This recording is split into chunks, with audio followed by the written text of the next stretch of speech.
Isang binatilyo ang nagising at natagpuan ang sarili sa bubong ng high school. Kahit nasuot niya ang uniforme ng paaralan na ito, tiningnan siya ng ibang mga estudyante na parang isang kakaibang hayop, lumabas na lumana ang uniforme ng paaralan. 0 taon na ang nakalipas, ngunit suot niya ito rito. Hindi makapaniwala si Sung Ha-isung sa nakita niya. Dali-dali siyang bumaba sa kanyang silid-aralan upang mag-check at natuklasan niyang lahat ng iba pang estudyante ay maisuot na bago. Uniforme, mawala na pati ang mga kaklase niya. Nang tumakbo siya palabas at nakita ang karatula, laking gulat ni Ha-isung na malaman na 2017 na ngayon samantalang ang kanyang memorya ay hanggang 2005 lamang. Dali-dali siyang tumakbo pa uwi upang tingnan, ngunit natuklasan niyang wala na itong nakatira. Inakala ng kapitbahay na siya ay isang magnanakaw na pumasok kaya gusto siyang hulihin. Hindi inaasahan, bahagya lang siyang itinulak ni Ha-isung. At siya ay bumagsak sa lupa, ngunit nang hindi siya nagbigay pansin, ginamit ng lalaki ang tungkod upang paluin ang ulo niya. Bilang resulta, kinailangan ni Ha-isung na pumunta sa ospital upang tahiin ang 2 putahe na nagdulot ng gulo hanggang sa puntong nag-imbestiga ang pulis nang tanungin tungkol sa pagkakakilanlan ni Ha-isung. Matapat siyang sumagot na ipinanganak siya noong 1987. Ibig sabihin ay 31 na siya. Hindi naniwala ang pulis at inaresto siya. Nang suriin ang kanyang nagulat ang pulis na siya ay talagang mahigit 30. Nakasaad din sa record na siya ay isang nawawalang tao. Ang mas kakaiba ay ang bago niyang tinahi ang sugat ay biglang gumaling na walang bakas. Isang pulis ang nakakita nito at nataranta, natakot at pagkatapos ay nawalan ng malay. Napagtanto ni Ha-isung na ito ang kanyang dating kaklase na si Hubang. Habang nagtatrabaho si Jungwon, may 2 lalaki ang pumunta upang hanapin siya. Natakot siya na baka dumating ang mga nagpapautang upang maningil ng utang kaya nagtago siya. Ngunit sa huli ay nahuli pa rin siya nila. Nakiusap na lang siya na nawalan lang siya ng bag at wala pa siyang sapat na pera para bayaran ang utang. Ang manager ng pinagtatrabahuhan ni Jungwon ay magpaparating sa France upang mag-aral pa ng pagluluto. Ngunit pumunta siya sa bahay ni Jungwon upang ipaalam na nagpasya siyang huwag nang umalis dahil sa isang dahilan na may kaugnayan sa dalaga. Nararamdaman din ng matalik na kaibigan ni Jungwon na tiyak na may damdamin siya para kay Jungwon kaya nanatili siya. Ngunit hindi nag-abala si Jungwon dahil kailangan niyang alalahanin ang nawawala niyang bag sa hintuan ng bus. Bukod pa rito, nagkataon pa siyang nakita si Ha-isung ngayon, ngunit agad siyang tinutulan ng kaibigan niya. Hindi siya naniwala at pinayuhan si Ha-isung na patay na raw ito mahigit 0 taon na ang nakakaraan. Ngunit ang totoo, hindi nagkamali si Jungwon sa nakita niya. Kasalukuyang kumakain si Ha-isung kasama ang kanyang kaibigang si Hubang nakakikilala pa lang niya ulit. Hindi pa rin siya makapaniwala na buhay pa siya, ngunit sinabi ni Ha-isung na naaalala niya ang lahat ng nakaraan. Halimbawa, madalas siyang pumunta sa kusina upang magluto para sa kanyang lola at mga nakababatang kapatid. Kapag pumupunta siya sa paaralan, mayroon siyang kaibigang babae na si Jungwon na naghihintay na batiin siya ng maligayang kaarawan. Ipinagmamalaki ni Ha-isung na napakahusay niya magluto. Pinupuri siya ng lahat sa pamilya, kaya tiyak na magiging sikat siyang chef balang araw. Malinaw na dati ay pangarap niyang mag-aral ng abogasya, ngunit ngayon ay nagbago ang isip at lumipat sa pag-aaral ng pagluluto. Alam ni Jungwon na ginawa niya ito dahil gusto niyang ibigay ang pagkakataon sa kanyang mga kapatid na makapag-aral ng maayos. Nagkataon lang na nalaman ni Ha-isung na masyadong malapit si Jungwon sa kanyang kaklase sa art, agad siyang nagselos at nakipagsuntukan sa tao at pagkatapos ay nagtampo kay Jungwon. Si Ha-isung ay may isang napakahusay na nakababatang kapatid, ngunit ngayon lang niya nalaman na ang kanyang nakababatang kapatid ay inaapi at binugbog ng mga tao. Galit na gustong bawiin ni Ha-isung ang katarungan para sa kanyang nakababatang kapatid, ngunit sinabi nito na ang pagkakabugbog niya ay dahil sa kanya. Gayunpaman, ayaw palampasin ni Ha-isung ang bagay na ito. Tumakbo siya sa klase para turuan ng leksyon ang nagbubuli sa kapatid niya. Lumabas na ang taong iyon ay mayabang at gustong hamunin si Ha-isung sa isang laban. Ngunit maraming beses na siyang tumanggi. Kaya naman, ginalaw niya ang nakababatang kapatid ni Ha-isung para pilitin itong lumabas at hinamon pa niya ito na hindi sila magkapatid ni Jungwon. Pinayuhan siya ni Jungwon na huwag nang maghiganti sa mga taong iyon dahil nasuspinde na siya sa pag-aaral noong nakaraang taon dahil sa pakikipag-away. Pauwi na si Ha-isung nang makita niya ang isang tindahan ng pambabaeng gamit. Kumuha siya ng hair clip para ibigay kay Jungwon. Nalampasan pa niya ang kanyang shift ngayon dahil gusto niyang makita si Jungwon, ngunit kasalukuyan siyang gumagawa ng regalo para sa kanyang kaarawan kaya nagkunwari siyang naiwan niya ang kanyang pitaka sa silid-aralan at pinapunta siya doon upang kunin ito. Hindi niya inaasahan na ang naghihintay sa kanya sa paaralan ay ang batang binugbog niya kaninang umaga at nakahando sa isa-isang po ng dugo. Dali-daling umalis si Ha-isung sa pader, binangga ang ulo ng lalaki at tinulungan siyang makaupo. Sa pagtatarantang iyon, mabilis na tumakbo si Ha-isung upang humingi ng tulong ngunit nabangga siya ng isang kotse. Sa kabilang banda, handa na ang buong pamilya ni Ha-isung at Jungwon upang ipagdiwang ang kanyang kaarawan, ngunit walang sinuman ang dumating. Napagtanto ni Ha-isung na namatay siya nang mabangga ng kotse, kaya kahit 12 taon na ang lumipas. Siya pa rin ay tulad ng isang 19 tao. Gulang na estudyante, ngunit ngayon ay narito siya muli at hindi niya alam kung siya ay isang nagpapagalagalang kaluluwa o kung ano na nagpapabigat ng kanyang loob pagkatapos. Natagpuan niya ang lapida ng kanyang lola na inilibing sa tabi mismo ng kanyang mga magulang. Sinabi ni Hubang na ito na ang ika-negatibo 12 anibersaryo ng kamatayan niya, kaya't bumisita kamakailan ang kanyang mga kaibigan sa kanyang libingan, ngunit wala silang paraan upang makontak si Jungwon. Ang ibang mga kaibigan na nakakita sa kanya ulit ay labis ding nagulat at nahimatay pa sa daan. Ang malakas na ingay ay umakit sa isang lalaki upang tingnan at nang makita niya si Haesung, agad na naging kakaiba ang kanyang mukha. Gusto ni Jungwon na malaman kung ang kanyang boss na si Min Joon ay hindi nag-aral sa ibang bansa dahil sa kanya. Hindi inaasahan, prangkang umamin si Min Joon, ngunit inakala ni Jungwon na lasing lang siya kagabi at pinuntahan siya, kaya ito ay paghamak at pag-aalipusta lang sa kanya.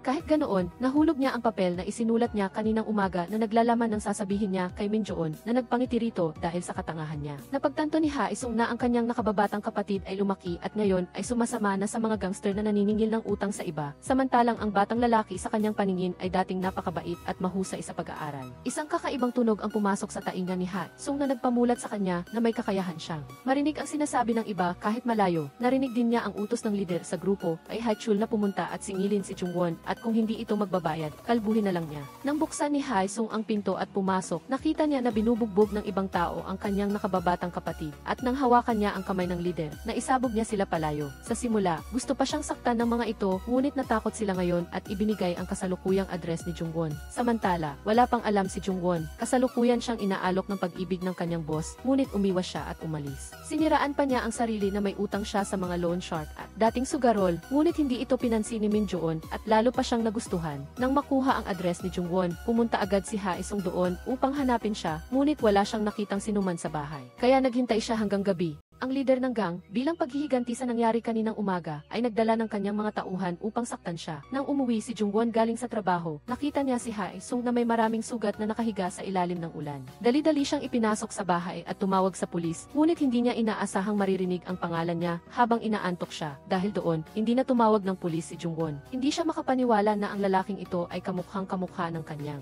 unang pag-ibig. Naalala niya na ang libing ni Haesung ay isang maulang araw din at ang kanyang buong pamilya ay labis na nalungkot sa kanyang biglaang pagkawala. May hawak si Jungwon na larawan ni Haesung at tumakbo sa ulan papunta sa burol. Umaasa siyang magagamit ng pamilya ang larawan ng senior picture ni Haesung bilang kanyang litrato sa obituaryo dahil nakangiti siya noon. Tumawag si Hubang upang ipaalam kay Jinjo na nakita niya at nakausap pa niya si Haesung, kaya hinila ni Jinjo si Jungwon upang malaman niya ang katotohanan. Dinala ni Hubang ang uniforme at name tag ni Haesung bilang patunay na buhay pa siya. Samantala, pagkatapos magising ni Haesung, ganap na nawala ang mga sugat niya at nang makita niya ang mga litrato ni Jungwon, alam niyang ito ang bahay nito. Pagkatapos malaman ni Jungwon na ang lalaking iniligtas niya kagabi ay si Haesung, nagmadali siyang umuwi, ngunit wala ng tao roon. Akala niya umalis na ito, ngunit hindi pala. Nanatili pa rin si Haesung at naghihintay sa kanya. Nagulat siya nang makita ang matured na hitsura niya. Hindi pa sila nagkikita ng personal nang dumating ang may-ari ng bahay at humingi ng bayad, kaya nagpakilala na lang si Jungwon na pinsan niya si Haesung.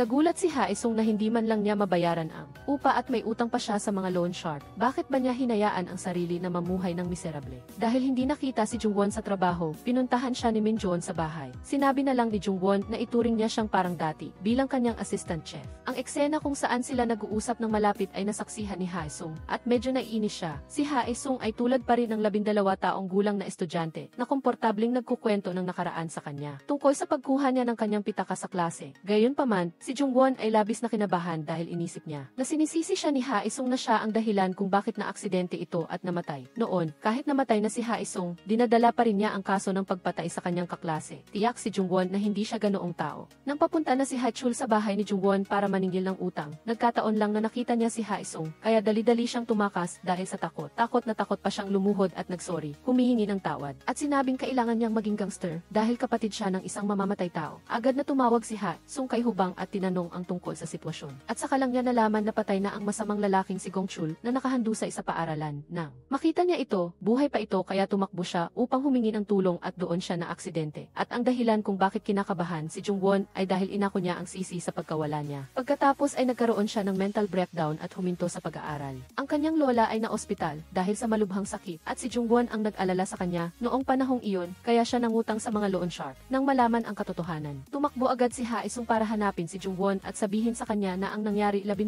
taon na ang nakakaraan ay hindi niya kasalanan. Sinabi niya na hindi siya pumatay ng tao at sinabihan siyang huwag nang tumakas pa. Ang bigat na nararamdaman ni Jungwon ay sa wakas ay naintindihan ng isang tao na nagpaiyak sa kanya. Pagkatapos kumalma, nagpa siya si Jungwon na patuluyin si Ha-isung sa kanyang bahay, ngunit nag-aalala si Ha-isung na medyo nakakahiya para sa isang lalaki at babae na manirahan sa iisang bahay. Totoo, pagkaraan lang ng ilang segundo, hindi sinasadyang nahawakan niya ang sexy na damit pambahay ni Jungwon at namula siya kapag nanonood ng V. Sa tuwing hahawakan ni Ha-isung ang remote, nagugulo agad ang signal ng V. At napansin din niyang hawak pa rin ni Jungwon ang takip ng bote ng beer. Dati, inanyayahan siya ni Jungwon na mag-cutting classes at pumunta sa Seoul kasama siya, ngunit ang totoo, upang hanapin ang kanyang ina. Ngunit nang makarating siya doon, napagtanto ni Jungwon na napakasaya ng kanyang ina ngayon dahil mayroon siyang bagong pamilya at ganap na nakalimutan ang kanyang anak na babae. Nang magkita silang muli, natakot ang ina na baka malaman ng bago niyang asawa, kaya dali-dali siyang pinalayas. At nagkunwari pang hindi niya kilala ang sarili niyang anak nang makita ang kanyang kaibigan na nasasaktan.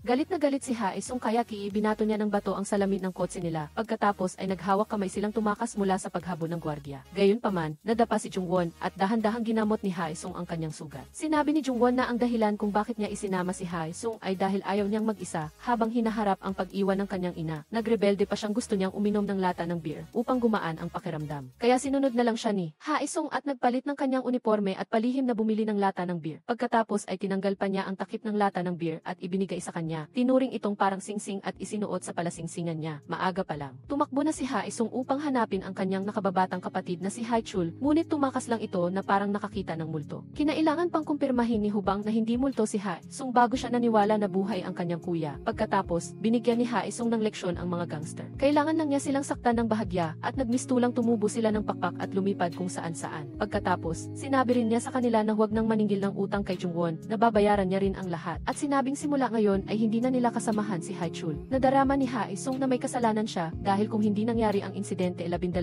taon na ang nakakaraan. Nakapagpatuloy sana si Ha-chul sa pag-aaral at makakapunta sa universidad. Ngunit sinumbatan siya ni Ha-chul dahil nakipag-away siya sa mga gangster na naging dahilan upang hindi na siya makabalik sa trabaho. Nangako si Ha-isung na babawiin niya ang lahat ng pinagdaanan ni Ha-chul at iginiit na wala siyang pinatay na tao. Tinulungan niya si Ha-isung na bumili ng bagong telepono at nag-save ng mga contact number ng kanyang mga kaibigan. Ngunit hindi niya inaasahang hindi na rin pala nakikipag-ugnayan si Ha-chul sa kanyang mga kapatid ngayon. Pagkamatay niya, hindi nagtagal ay nakapasa si Dong-chul sa medical school at umalis. Si Dong-yun naman ay umakyat sa Seoul upang magtrabaho pagkatapos at si Suji ay dinala sa ampunan. Samantala, dumating si Dong-chul sa restaurant kung saan nagtatrabaho si Jungwon para mananghalian kasama si Min Joon at ikakasal pa siya sa anak ng may-ari ng ospital. Nagtanong siya kay Jungwon na magkunwari na hindi siya kilala dahil sinabi niyang wala siyang mga kapatid. Pumunta si Ha-sung sa ospital kung saan nagtatrabaho si Dong-chul, ngunit nagkunwari si Dong-chul na hindi niya ito kilala at pinaputol niya ang gwardiya. Sa isang simpleng kaway ni Ha-sung, tumalsik ang 3 gwardiya na nagpatumba kay Dong-chul sa takot. Ang kakaibang lalaki ay biglang lumitaw sa lugar na ito upang pigilan siya at ang kakaiba ay hindi niya magalaw ang lalaki kahit gaano pa kalakas ang kanyang pagtulak. Sa halip, nagawa siyang hilahin palayo ng lalaki gamit lang ang isang kamay at mas malakas pa ito kaysa sa kanya, itinapon siya na parang basahan. Binalaan siya nito na huwag niyang gagamitin ang kanyang kapangyarihan ng basta-basta dahil kung hindi, mahuhuli silang dalawa pagdating ng gabi. Gusto ni Ha-isung na sunduin si Jungwon sa restaurant pa uwi, ngunit ipinakilala siya ni Jungwon kay Min Joon bilang kanyang pinsan dahil sa sama ng loob tungkol sa kanyang kapatid. Inaya ni Ha-isung si Jungwon na uminom, ngunit pagkaraan lang ng ilang sandali, nalasing siya at nagsalita ng kung ano-ano sa kalye. Ikinuwento niya kay Jungwon na ayaw siyang makilala ng 2 kapatid niyang lalaki at hindi niya alam kung bakit siya bumalik sa mundong ito. Nang magising si Ha-isung, nakita niyang nagtipon-tipon ang kanyang mga kaibigan doon, na lubos niyang ikinagala. Naniniwala ang mga kaibigan niya na hindi siya mamamatay tao at labis silang nagagalak sa kanyang pagbabalik. Ikinuwento ni Ha-isung kay Hubang ang eksena noong gabing iyon at nalaman niyang ang kotse na bumangga sa kanya ay pag-aari ng tatay ni Taehoon. Ngayon lang nalaman ni Ha-isung na noong gabing iyon ay naghanda ang kanyang pamilya para sa kanyang kaarawan, ngunit wala si Jungwon noong oras na iyon. Samantala, Samantala, nagpatotoo si Jungwon na noong gabing iyon ay nasa bahay ang lahat ng kapatid ni Haesung. Biglang nagpunta ang nanay ni Jungwon sa restaurant para hanapin siya at humingi ng tawad dahil iniwan niya siya noong bata pa siya, ngunit hindi niya mapatawad ang ginawa nito. Tinulungan siya ni Haesung na bayaran ang utang ngunit ayaw tanggapin ni Jungwon at sinabing ikakasal na siya kay Minjoon kaya hindi niya kailangan ang pera ng kanyang ina. Narinig ni Minjoon ang lahat at nakipagsabwatan din siya kay Jungwon upang paalisin ang babae. Pagkatapos ng lahat, humingi ng tawad si Jungwon dahil sa abala na idinulot niya kay Minjoon. Umiiyak siya ng malakas dahil sa kanyang ina. Agad siyang niyakap ni Minjoon para aliwin, ngunit nasaksihan ni Haesung ang lahat. Nagkunwari si Haesung na walang nakita. Umuwi siya at nagluto ng tteokbokki para kay Jungwon. Ikinuwento rin ni Jungwon ang pagdalaw ng kanyang ina sa kanya ngayon. Kahit galit na galit siya, naaalala ni Jungwon ang sinabi ni Haesung na kailangan niyang mabuhay ng maayos upang makapaghiganti sa kanyang ina, kaya nagsinungaling siya na ikakasal na siya sa head chef.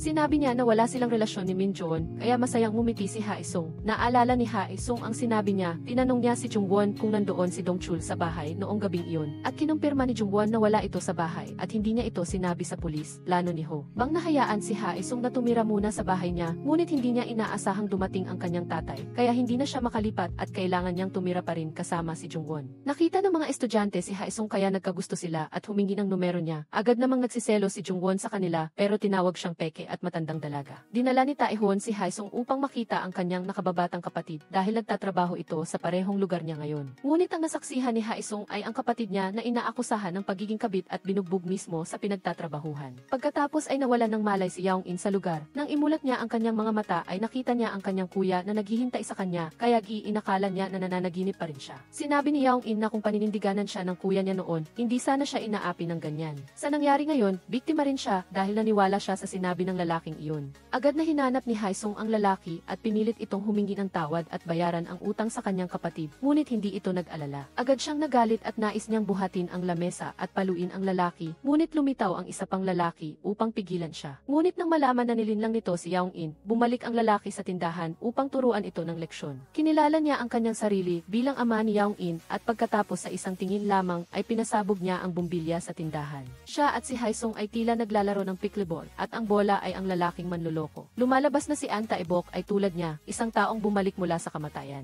Ang kanyang anak ay 80 taong gulang na ngayon at kumatos sa ospital. Matagal na niyang hiniling na sana ay makakausap pa niya ang kanyang anak, ngunit sa kasamaang palad ay hindi maaari. Mula sa pagiging isang hamak na assistant cook, pinayagan si Jungwon ni Minjoon na sumama sa kanya para mamili ng mga sangkap para sa restaurant. Hindi inaasahan, isang delivery truck ang sumalpok at agad siyang itinulak ni Minjoon palayo at siya lang ang tumanggap ng buong kalabasa sa ulo. Nagkunwari siyang ayos lang ngunit nagkamali siyang ang kamote ay telepono at sinagot ito, kaya di natakot si Jungwon na seryosong nasaktan ang ulo niya. Sa katunayan, ilang hakbang pa lang ang nalalakad ni Minjoon ay nawalan na siya ng malay, mabuti na lamang at minor lang ang pinsala sa ulo, ilang araw lang kailangang balutan ang braso niya. Ikinuwento ni Minjoon kay Jungwon na maaga siyang nawalan ng ina at pagkatapos ay nag-asawa muli ang kanyang ama at nagkaroon ng sarili nitong anak na lalaki, kaya hindi naging maganda ang kanilang relasyon. Dahil sa pakiramdam na nagkasala sa pagkakasugat ni Minjoon, hindi sana siya uwi ngayong gabi, ngunit narinig ito ni Haesung. Agad siyang tumakbo sa bahay ni Minjoon para mag-check at manatili para alagaan si Minjoon. Sa kabilang banda, nagplano si Ho Bang na magdala ng pakwan para kainin kasama si Haesung nang hindi niya sinasadyang makita si Jinjuo na lumabas mula sa banyo na may tuwalya lamang. Agad na nagbanta si Jinjuo na papatayin niya si Ho Bang kung mangangahas siyang sabihin ito sa iba. Habang nililinis ang bahay ni Minjoon, hindi sinasadyang nakita ni Haesung ang isang drawing na ginawa ni Jungwon na nasa bahay niya. Naalala ni Minjoon na dati ay gumagala si Jungwon at inakala niyang taxi ang kotse niya, kaya basta na lang itong sumakay. Iyon ang unang beses na nakita siya ni Minjoon at agad siyang tinamaan ng pag-ibig kaya nagpakilala siyang driver at hinatid siya pauwi. Nang magbayad si Jungwon sa sasakyan, hindi niya sinasadyang naiwan ang drawing kasama ng pera, kaya iningatan niya ito hanggang ngayon. Kahit na nagtrabaho silang magkasama pagkatapos, hindi na naaalala ni Jungwon ang gabing iyon at pinakiusapan pa ni Minjoon na huwag na lang niyang sabihin sa kanya. Biglang ikinulong si Haesung sa istasyon ng pulisya dahil sa pananakit at ang biktima ay determinadong ituloy ang kaso hanggang sa huli. Inihanda pa ni Jungwon ang lahat ng kanyang sweldo para makipag-areglo sa kanila. Sinabi ni Haesung na binihag siya at hindi niya sinasadyang saktan sila. Biglang naalala ni Ho Bang na may dashcam kaya nagmadali siyang tingnan ito. Narinig ni Haesung mula sa malayo na sinabi nilang itinago nila ang memory card ng black box sa ilalim ng upuan ng driver. Kaya mabilis na natagpuan ito ng pulisya at napatunayang inosente si Haesung. Sa daan, nakita ng dalawa ang isang batang babae na nakatayo ng mag-isa sa intersection at lumabas na ang batang babae ay ang anak ni Haesung. dahil nakulong siya at huling dumating sa daycare para sunduin siya. Umuwi ang bata ng mag-isa, samantala dinala siya ni Haesung para kumain kasama niya. Dahil dito nalaman ni Haesung na ang kanyang nakababatang kapatid ay may ganoon na palang kalaking anak na babae at nag-iisang ama pa. Ngunit dahil wala pa ring sapat na pera si Haechul, kasalukuyan lamang nakatira ang bata sa isang child care center. Biglang habang naglalakad sa kalye, sumakit ang dibdib ni Haesung at bumagsak siya sa lupa. Labis na naghihirap na ikinagulat ni Jungwon at hindi niya alam kung anong nangyayari. Nang malapit ang ama ni Cha Min-joon, kinailangan ni Haesung na magtiis ng matinding sakit. Ngunit nang umalis ito ay bumalik na siya sa normal.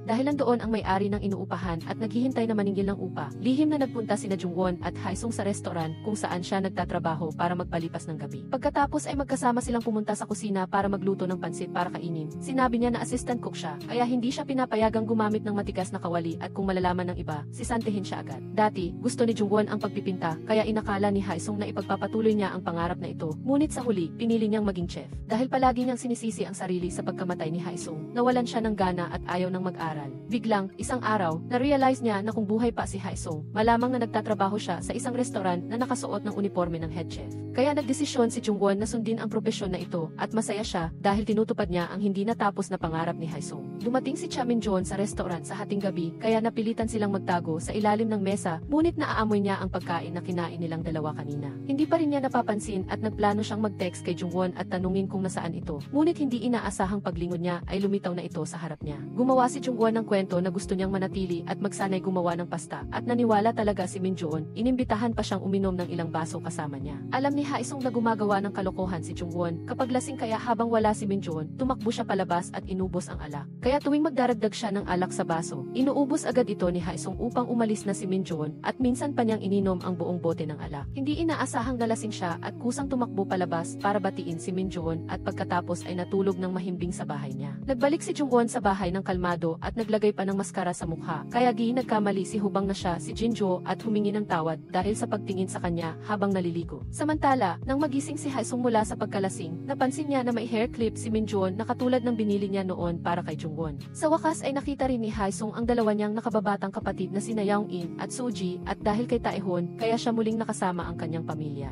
Ngunit ang taong nagbigay sa kanya ng problema ay si Yaong-joon dahil gusto niya laging itanggi ang kanyang mga kapatid. Ang anak ni An Tae-bok ay nasa kritikal na yugto na ngunit walang maglakas loob na pumirma. Kahit sino ay handang mag-opera. Kahit na operahan, napakataas pa rin ang panganib. Kaya bigsi pumunta si Haesung sa kanyang nakababatang kapatid upang hilingin na kumpirmahin niya na si Tae-bok ang ama ng pasyente at magkukunwari siyang estranghero na hindi na kailanman magpapakita. Nang malaman na gusto pa ni Jungwon na magsanay ng pasta, nanatili si Min-joon pagkatapos ng trabaho upang turuan siya. Samantala, nang makita ni Haesung na hindi pa umuuwi si Jungwon sa ganitong oras, nag-alala siya at tumawag ngunit walang sumasagot. Nang dumating siya sa restaurant, nakita niya si Jungwon at Min-joon na nag-uusap ng napakalapit kaya nagselos siya at nakipag-usap sa kanya ng bastos. Natapos ang operasyon ng anak ni An Tae-bok. Personal pa niyang narinig ang kanyang anak na tinawag siyang ama. Tuwang-tuwang tumakbo si An Tae-bok upang yakapin si Haesung at nagpasalamat. Pinayuhan din siya na huwag magalit sa kanyang kapatid dahil mabait ito. Ngunit si Haechul ay ayaw na siyang tingnan. Dahil sa kakulangan ng tao sa restaurant, nagpa siya ang sauce chef na bigyan si Jungwon ng cooking test para sa lahat ng empleyado upang makita kung karapat-dapat ba siyang maging head chef. Matapos turuan ni Min-joon, nagluto si Jungwon ng pasta, ngunit hindi pa rin sapat ang kakayahan niya para umangat sa mas mataas na posisyon. Sinabi rin ng sauce chef sa diplomatikong paraan na dahil sa kanya, ang ibang mas mahuhusay na junior ay walang pagkakataong ma-promote.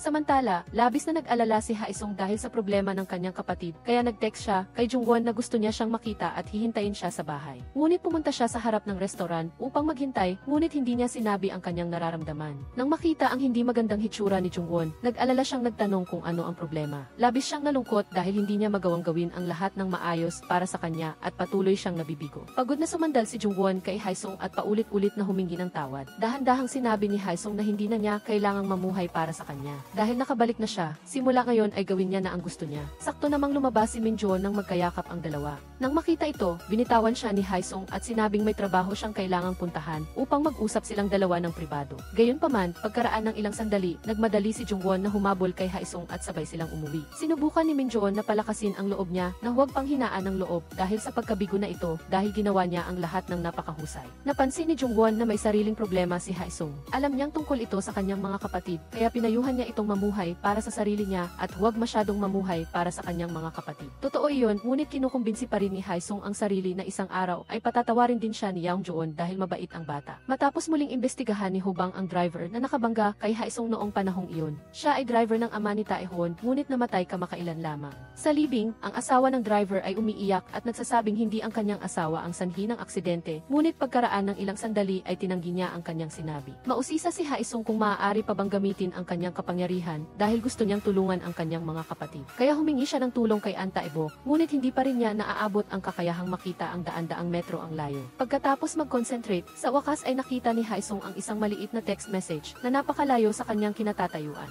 Bukod pa rito, naging masensitibo rin ang kanyang panlasa kaysa sa karaniwang tao. Kahit isang maliit na kagat lang ang kainin niya ay mahulaan na niya kung ano ang mga sangkap. Maaari pa nga niyang panatilihing tuwid ang chopstick gamit ang isang daliri. Ipinaliwanag ni An Tae-bok na ang pananakit ng dibdib ni Haesung ay dahil malapit siya sa taong may kinalaman sa kanyang pagkamatay at pagkatapos ng ilang sandali ay tuluyan na itong mawawala. Ang pinakabatang kapatid ni Haesung na si Suji ay nagkaroon ng malubhang sakit, ngunit itinago niya ito at ayaw niyang sabihin sa lahat dahil natatakot siyang maging pabigat sa kanyang mga kapatid. Samantala, nakahanap si Haechul ng bagong trabaho kaya malapit na niyang isasama si Gongjo para manirahan sa kanya. At ang kaibigang pulis na si Hobang ay na-promote at inilipat sa homicide team sa Seoul kaya nagtipon ang grupo ng magkakaibigan para magdaos ng salu-salo para ipagdiwang siya. Mag-aaya na sana si Haesung kay Jungwon na manood ng firework festival nang ipaalala ni Jinjo na hindi gusto ni Jungwon ang fireworks. Dahil ayaw niya na ang mga fireworks ay sumisikat lang ng sandali at pagkatapos ay nawawala na, kaya kung ayaw niyang mapagalitan, dapat niya itong yayain sa ibang lugar. Ngunit naalala ni Haesung na sinabi dati ni Jungwon na gusto niya ang fireworks at inaya siyang manood, ngunit bago pa sila nakapunta, namatay na siya pagkalipas ng 0 araw. Ilang araw pa lang nagtatrabaho si Haechul ang may nangyari, nalaman ng pamangkin ng may-ari ng tindahan na dating gangster siya na nangungulekta ng utang. Hinamak pa siya at sinabing si Haesung ay isang mamamatay tao. Kaya naiinis si Haechul at gusto niyang humingi ito ng tawad, ngunit sa huli ay nagalit pa siya at sinira ang restaurant. Inakala ni Haesung na mali ang ginawa ng kanyang kapatid, kaya gusto niya itong turuan ng leksyon at binanggit pa si Gongjo, na lalong nagpalala sa relasyon nilang nagsisimula pa lang na maging maayos. Inaya ni Hobang si Jungwon na mag-usap sa labas para magreklamo tungkol kay Jinjo na umalis para makipag-date at hindi umuwi buong gabi. Idinagdag pa niya na pinakiusapan niya ang may-ari ng restaurant na bawiin ang kaso laban kay Haechul at inayos na niya ito para sa kanya. Narinig ni Haesung sa labas at naunawaan kung bakit nagalit at nawala ng kontrol ang kanyang kapatid dahil may nag-insulto sa kanya. Lumabas na nagkamali siya ng pagkakaintindi sa kanyang kapatid kaya tumakbo siya upang humingi ng tawad kay Haechul at nangakong hahanapin ang totoong salarin. Gusto pa rin ni Haesung na iayain si Jungwon na manood ng mga paputok sa festival na ipinangako nilang panonoorin mahigit 0 taon na ang nakalipas. Sa totoo lang, gusto pa rin ni Jungwon ang panonood ng mga paputok at sa kabutihang palad, malapit nang matupad ang kanilang pangako. Ang restaurant ni Minjoon ay tumanggap ng isang hindi inaasahang bisita, ang dating manager ng restaurant, si Jang Sung-hoon. Dati siyang nagtrabaho sa restaurant at pagkatapos ay nagnakaw ng receipt at nagbukas ng sarili niyang restaurant. Gayunpaman, nangahas siyang mag-alok na makipagtulungan kay Minjoon upang magbukas ng isang chain ng restaurant, ngunit pinigilan ni Minjoon ang kanyang galit at magalang na tumanggi. Ngunit kakapalan pa rin ng mukha niyang tinawanan si Jungwon na napakahina para maging chef. Sa halip ay gamitin na lang daw niya ang mukha niya para maglingkod sa mga customer. Hindi syempre umupo lang si Jungwon at initsa ang lahat ng basura sa ulo niya. Agad na nagalit si Sung-hoon at nagbanta na idedemanda siya kung hindi makikipagtulungan si Minjoon sa kanya. Gayunpaman, sinabi ni Minjoon na idemanda na rin siya at pagkatapos ay sumuntok kaya't bumagsak ang lalaki sa lupa. Hindi man lang siya sinisi ni Minjoon at sa halip ay inanyayahan siyang mag-research ng bagong menu para sa restaurant. Kaya magkasama silang pumunta sa library para maghanap ng materyales.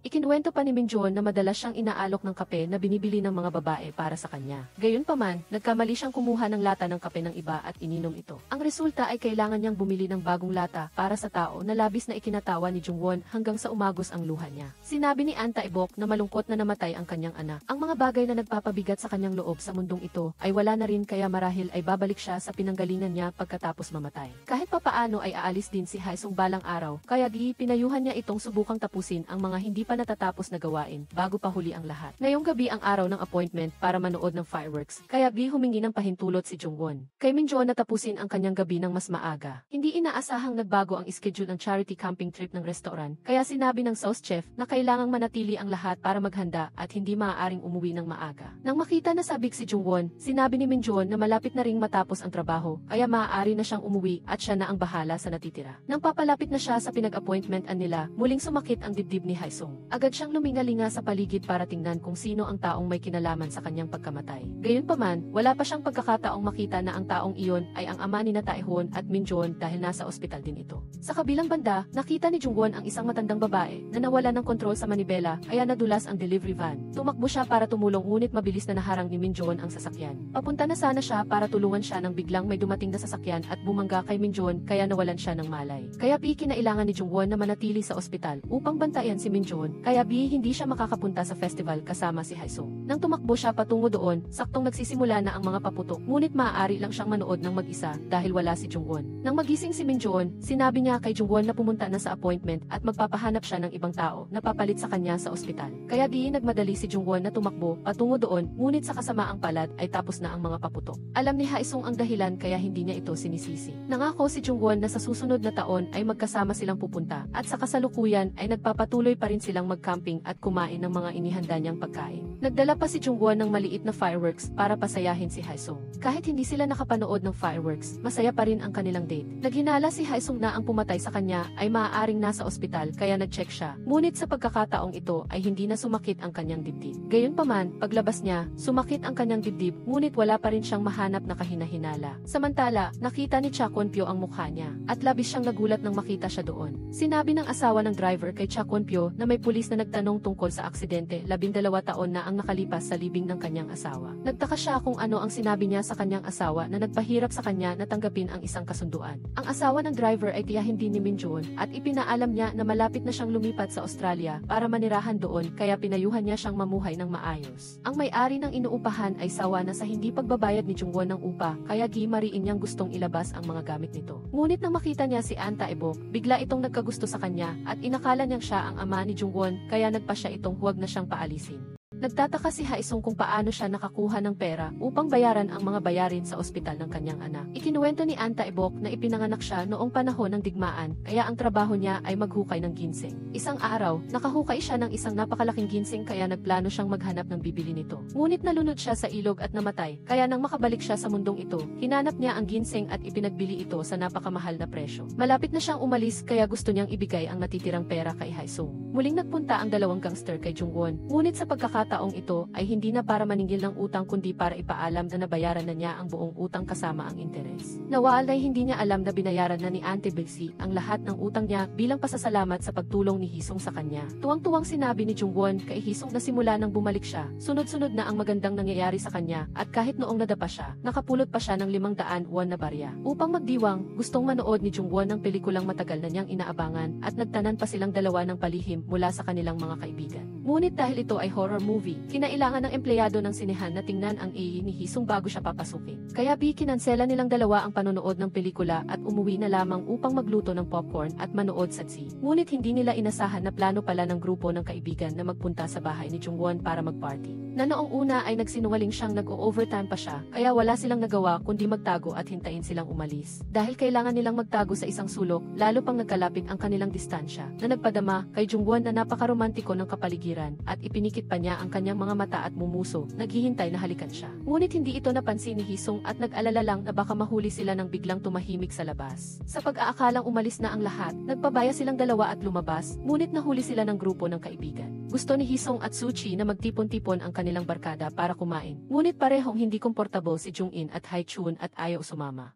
Sinabi ni Jung-in na hinding-hindi niya mapapatawad si Hae-chun dahil ninakaw niya ang gintong kwintas na iniwan ng totoong ina ni Jung-in. Nangako si Haesung na paghingiin niya ng tawad si Hae-chun, ngunit parehong hindi pumayag sina Suchi at Jung-in na palampasin ito. Kahit si Hae-chun ay ayaw aminin na nagkasala siya kay Jung-in at matigas na ayaw sumama, ngunit sa huli ay dumating din siya. Ibinigay ni Hae-chun kay Jung-in ang perang naipon niya sa loob ng 3 taon upang bayaran ang pagbenta niya sa kwintas nito. Dahil noong mga oras na iyon ay kapapanganak lang ng kanyang anak na babae at kulang na kulang siya sa pera para sa bata. Kaya hindi siya nag-isip at ninakaw ang gamit ni Jung-in, kaya gusto niyang humingi ng tawad. Pagkatapos nito, nagdala ng cake si Gong-cho upang ipagdiwang ang kaarawan ni Jung-in, kaya pinatawad niya ang pagkakamali ni Hae-chun. Alam ni Tae-hon kung anong araw ngayon, kaya lihim siyang nagbigay ng isang pulseras bilang regalo sa kaarawan ni Jung-in. Pumunta ang pamilya ni Tae-hon upang kumain sa restaurant ni Minjon, habang hindi alam ni Tae-hon na mayroon pa palang isang anak ang kanyang ama at ito ay si Minjon. Hindi sinasadyang narinig ni Jungwon ang usapan ng mag-ama at nalaman ang katotohanan, ngunit sinabihan siya ni Cha Gongpyo na huwag sabihin sa iba ang tungkol sa kanilang relasyon.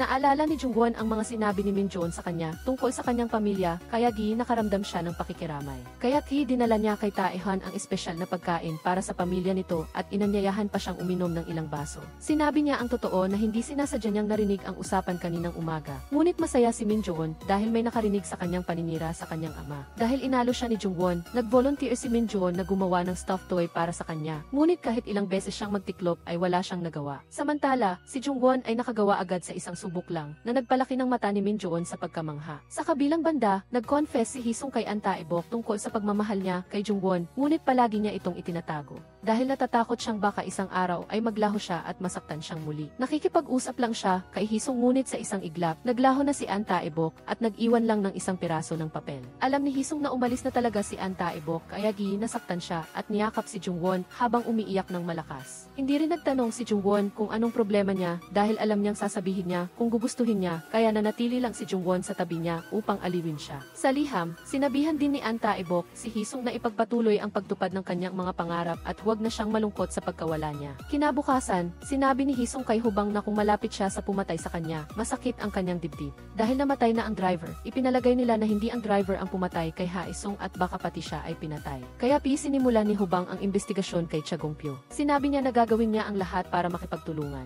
Sa tanghali, naghanda si Jungwon ng lunchbox para kay Haesung at Hachun, ngunit kinailangan niyang bumalik kaagad sa restaurant dahil kulang sila sa katulong sa kusina at maraming trabaho. Nagtataka si Hachun kung bakit hindi sinubukang kunin ni Haesung ang trabahong ito dahil pakiramdam niya ay hindi magaling magluto si Jungwon. Nagpunta si Cha Gongpyo para hanapin si Min Joon at kunin ang numero ng asawa ng driver. Ngunit nagkataon na nagpakita rin si Haesung sa restaurant. Agad na kumirot ang kanyang puso, kaya nagmamadaling naghanap si Hisung ngunit umalis na ang lalaki sa restaurant. Upang mahuli ang salarin, nagpasya si Hisung na mag-apply bilang kitchen assistant sa restaurant ni Min Joon. Kaya nagmungkahi si Min Joon na kung makakagawa si Hisung ng bagong menu para sa restaurant na magiging epektibo, tatanggapin siya. Nagpasya si Hubang at Hisung na lumipat sa tabi ng bahay ni Jungwon at nalaman lang niya nang lumipat na sila. Nagulat si Jungwon na sa isang kain lang ni Hisung, nahulaan na niya ang lahat ng sangkap sa pagkain. Nagpraktis siyang magluto ng pasta para sa menu, kaya nagdala siya para matikman ng mga kasamahan ni Hubang. Lahat sila ay tumango at pinuri ito bilang masarap. Kasabay nito, nakaisip si Hisung ng kakaibang ideya para sa kanyang noodles na lagyan ng beef brisket. Bilang resulta, pinuri ng mga chef ang noodles ni Hisung at isinama ang kanyang ulam sa opisyal na menu ng restaurant.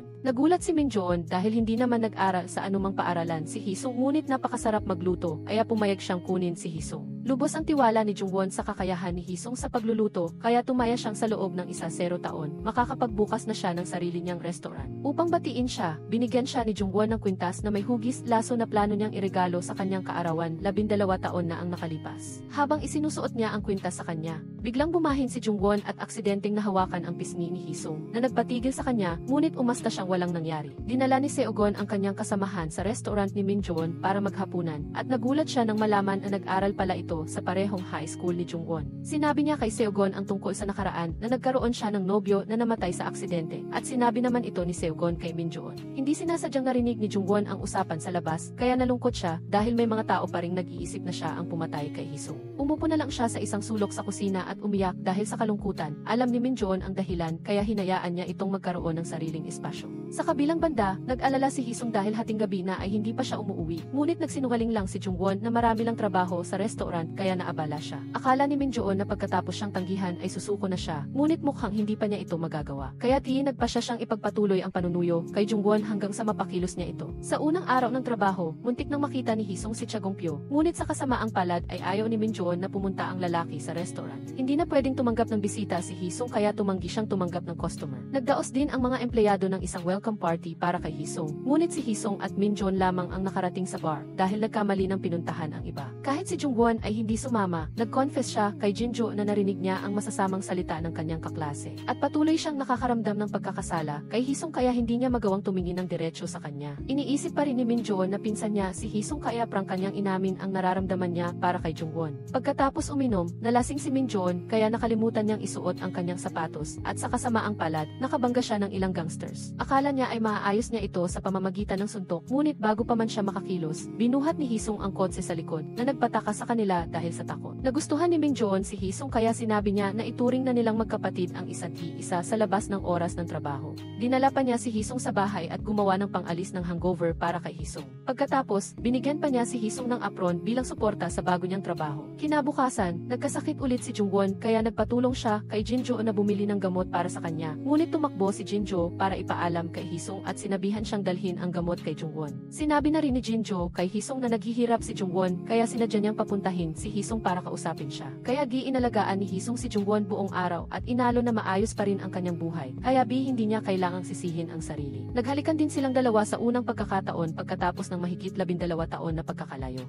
Tapos kinabukasan, nakita ni Jungwon si Hisong na nakikipag-ugnayan sa ibang babae. Agad siyang nagselos at iginiit na kanya si Hisong at pinayuhan ang dalaga na huwag na itong umaligid sa kanya. Maya-maya lang, na-realize niya na kapatid pala ni Hisong ang dalaga, kaya agad siyang nagbago ng ugali at hiniling pa na maging masaya ang lakad nila. Biglang gustong kumuha ni Hisong ng picture shoot kasama si Jungwon na may 4 na tema ng tagsibol, tag-araw, taglagas, at taglami. Pagkatapos makuha ang mga larawan, ibinigay agad ni Hisong kay Jungwon at sinabi sa kanyang idikit ang mga ito sa refrigerator sa bahay. Naalala ni Jungwon ang sinabi ni Minjoon sa rooftop, kaya nagpasya siyang linawin ang relasyon nila at sinabi niyang may gusto na siya sa iba para hindi na mag-aksaya ng oras si Minjoon para sa kanya. Pagkatapos ng investigasyon, nalaman ni Hubang na magkakaroon ng party ang mall ng ama ni Taehan at malaki ang posibilidad na naroon ang salarin. Kaya, nagsuggest si Hisong kay Taehan na magdagdag ng catering service sa restaurant ni Minjoon para makadalo siya sa party ng marangal. Upang magkaroon ng pagkakataong makadalo, kailangang maglaban ang mga kitchen assistant kaya determinadong manalo si Hisong laban kay Jungwon. Sa mismong araw ng party, sinubukan ni Hisong na hanapin ang salarin at nang harapin niya si Chagongpyo, kumirot ng husto ang kanyang puso. Sa wakas, nalaman din ni Hisong na si Chagongpyo ang sumaksak at pumatay sa kanya at ginamit niya ang driver bilang scapegoat. Ngunit patuloy pa rin siyang nagtatanggi. Malakas na nangako si Hisong na makakahanap siya ng ebidensya upang maparusahan ang lalaki. Dahil sa pagkabigla, nawala ng malay si Gongpyo kaya mabilis siyang dinala sa ospital. Sinabi ni Hisong kay Hubang ang tungkol dito at sinabihan siyang huwag sabihin kay Taehan hanggang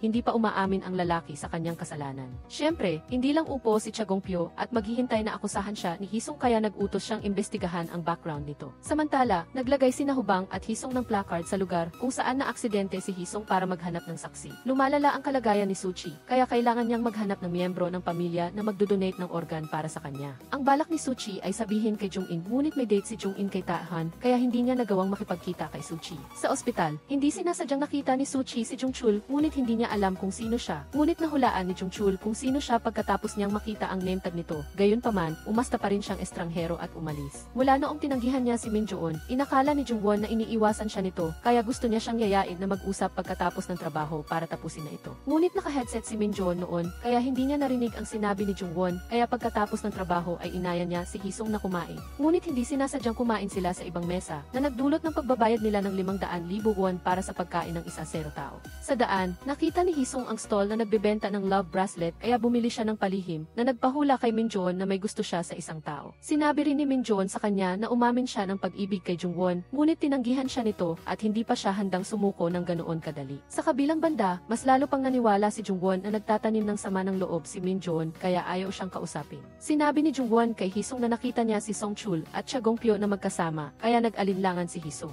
Dahil may depekto ang bracelet, nagplano si Hisong na palitan ito ng iba ngunit natuklasan niyang scammer lang ang nagtitinda na ginamit ang natutupad na pag-ibig para makakuha ng pera sa kanya. Kaya wala nang nagawa si Hisong kundi ibigay ang pulseras kay Hubang at hindi kay Jungwon. Biglang bumalik ang ina ni Gongcho upang hanapin siya ngunit umasta si Haichun na hindi niya ito kilala at hindi sinabi sa kanyang anak na babae. Pinakiusapan ng tiyahin ni Minjoon na bisitahin niya ang puntod ng kanyang asawa na nagpaalala sa kanya ng nakaraan nang pumasok sa kulungan ang driver at nagpatulong sa kanya na ibigay ang clip ng laso sa pamilya ng namatay na estudyante. Gayunpaman, pumasok si Minjoon sa militar noong panahong iyon at pagbalik niya ay nagkahiwa-hiwalay na ang pamilya. Ngayon, nakita niya ang karatula na naghahanap ng saksi sa kaso na iyon kaya nakipag-ugnayan siya upang isauli ang clip ng laso.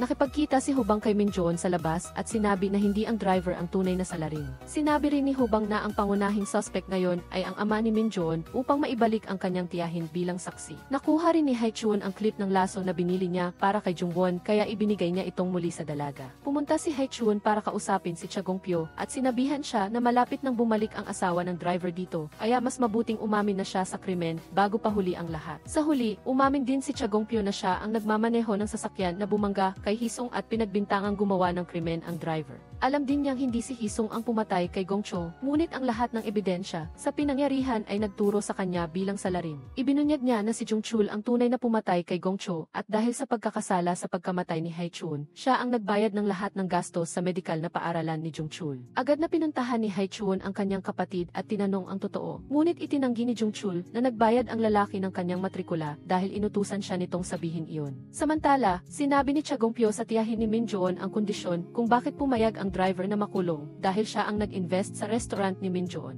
Agad siyang binantaan ni Cha Gongpyo na bumalik na sa Australia kung ayaw niyang makitang malugi ang kanyang pamangkin. Bago siya umalis, sinabi niya kay Min Joon na tumanggap sila ng pera mula sa kanyang ama upang tustusan ang operasyon ng kanyang anak na babae. Naniwala rin si Hai Chun na may kinalaman ang kanyang nakababatang kapatid sa pagpatay, kaya sinabi niya kaihubang na huwag nang mag-imbestiga pa. Hindi sumuko si Min Joon at tinanong ang kanyang ama kung anong ginamit niyang panakot para bumalik ang kanyang tiyahin sa Australia. Ngunit anuman ang mangyari, pagbabayarin niya ang kanyang ama. Dahil masama ang kanyang pakiramdam, nagpaalam si Hai Chun ng isang araw at naglakbay kung saan-saan. Nagkataon namang nakakita siya ng isang excavator na nawala ng preno at patungo sa stroller ng isang sanggol.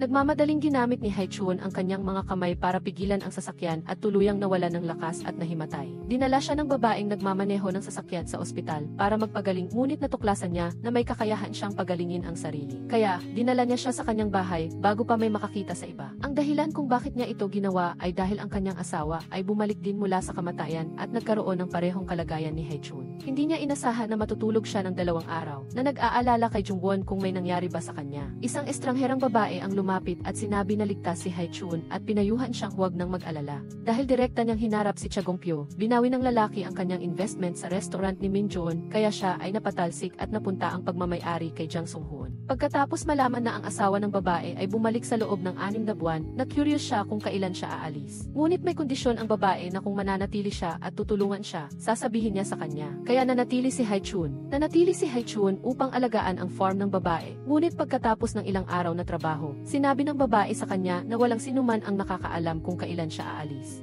Pinayuhan niya siyang mamuhay na parang huling araw na niya at maging masaya upang hindi siya umalis na may pagsisisi. Dahil sa pressure mula sa kanyang ama, kinailangan ni Min Joon na umalis sa trabaho. Ayaw na ring magtrabaho ni Jungwon kasama ang taong uminsulto sa kanya, kaya nagdesisyon din siyang mag-resign. Sinabi niya kay Jungwon na si Cha Gongpyo ang nag-alis ng investment sa restaurant, ngunit inalo siya ni Jungwon na tiyak na makakahanap siya ng ibang trabaho dahil sa kanyang talento. Ngunit pagkatapos noon, nagkasakit ng malubha si Min Joon kaya inalagaan siya ni Jungwon. Dahil wala siyang trabaho, nag-apply si Jungwon bilang sales attendant sa isang convenience store. Nakita niya si Hai Chun at agad niya itong sinuntok ng ilang beses dahil sa pag-alis ng walang paalam. Agad siyang niyakap ni Hai Chun at humingi ng tawad at pagkatapos ay humiram ng sasakyan kay Madam Do para sunduin si Min Joon. Samantala, nag-date sina Jungwon at Jinjo sa iba. Nang malaman ito, agad na pumunta sina Hai Chun at hubang sa restaurant at hinila ang dalawa pabalik. Kusa siyang humalik kay Jungwon at kinuha ang isang painting na ipininta ni Jungwon sa bahay. Kinabukasan, dinala niya sina Jungwon at Min Joon para makita ang isang food truck na nagbebenta ng pasta na inihanda niya. Gusto niyang magsimula silang tatlo ng isang negosyo mula sa simula gamit ang pasta food truck na ito. Ngunit si Min Joon at Hai Chun lang ang nakatuon sa food truck. Gusto nilang bumalik si Jungwon sa kanyang talento sa pamamagitan ng pagsali sa isang paligsahan sa pagpipinta. Pagkatapos mag-practice sa pagpipinta araw at gabi, mayroon nang ipapasang gawa si Jungwon sa paligsahan habang abala naman si Hai Chun at Min Joon sa paghahanda para sa grand opening. Ginamit ni Jungwon ang clip ng laso na regalo ni Hai Chun upang suportahan silang dalawa. Ngunit buong araw na ang grand opening ay 3 order lang ang meron, kaya in-order sila ni Jungwon ng isa. Alam ni Seogon na nagbukas si Min Joon ng bagong tindahan, kaya dinala niya ang kanyang nobyo na si Jung Chul upang suportahan sila. Kahit nakita niya ang kanyang nakababatang kapatid, umasta pa rin si Hai Chun na walang relasyon ang dalawa. Nakarating din sa ina ni Seogon ang balita tungkol sa kanilang date.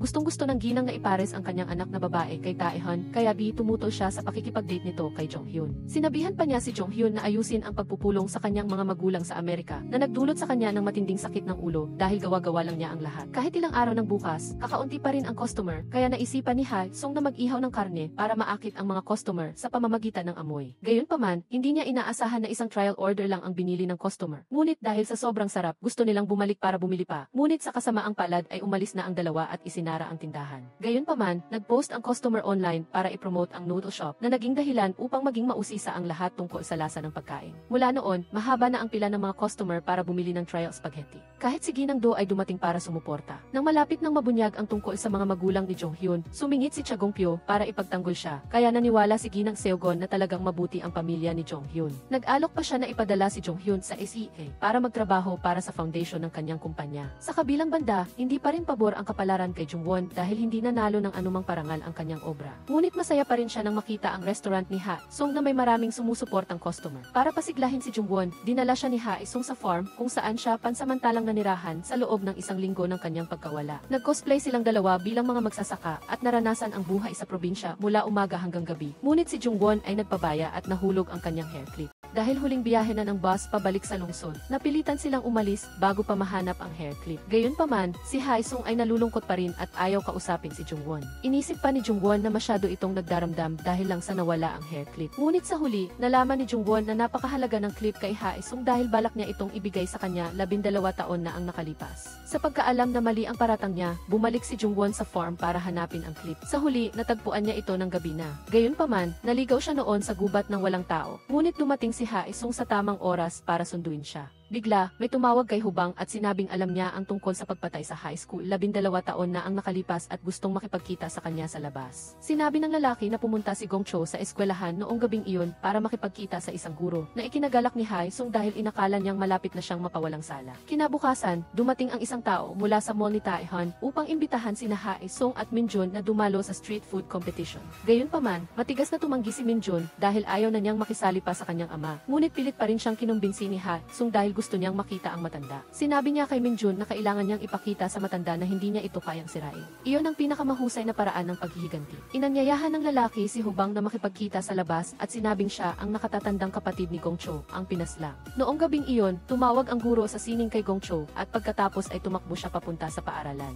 Hanggang alas 9 ng gabi, samantalang umalis na si Gong Cho ng bahay mula alas 7:30. 20 minuto lang din ang layo papunta sa eskwelahan kaya nagtataka siya. Dahil si Jungwon ay dating sumali sa klase ng sining. Naalala niya na dalawa lang ang guro na nagtuturo ng subject na ito noon, sina Yumin at Hong Gong-an. Gayunpaman, hindi naman kailanman sumali si Gong Cho sa klase ng sining kaya bakit siya imbitahan ng guro ng sining na makipagkita sa klase. Sinimula ni Hubang ang pag-imbestiga kay Guro Yumin, ngunit nagpanik ito at tumangging makipagtulungan. Pumasok sandali si Ginang Do para tingnan ang noodle shop ni Ha Sung ngunit nakita niyang tahimik ito kaya nag-isip siyang bumili ng ilang pagkain para suportahan ito. Ngunit, sa kasamaang palad, naubos na ng dalawa ang lahat at wala ng mga sangkap na maibibenta kay Ginang Do kinutya pa niya ang logo drawing ng noodle shop ni Jungwon at sinabing kung siya ay maging isang pintor, tiyak na magugutom siya. Hating gabi, hinila ni Jungwon si Ha Sung sa bahay ni Minjun upang batiin siya ng maligayang kaarawan. Pagkatapos, naglaro silang tatlo ng Jenga buong gabi. Ngunit pagkatapos ng araw na ito, sina Jungwon at Ha Sung ay parehong nakaramdam ng pagkakasala sa pagsasabi ng kasinungalingan na magpinsan sila, kaya nagpasya silang sabihin kay Minjun kinabukasan. Kinabukasan, pumunta si Minjun sa bahay upang ibalik ang pitaka na nakalimutan niya kahapon, ngunit nagkataon na nalaman niya na magkaibigan sina Jungwon at Hubang. Pagkatapos magdugtong-dugtong, na-realize ni Minjun na ang kasintahan ni Jungwon ay ang taong pinatay ng kanyang ama. Nalaman ni Jungwon ang balita na pagkatapos ng kaso 12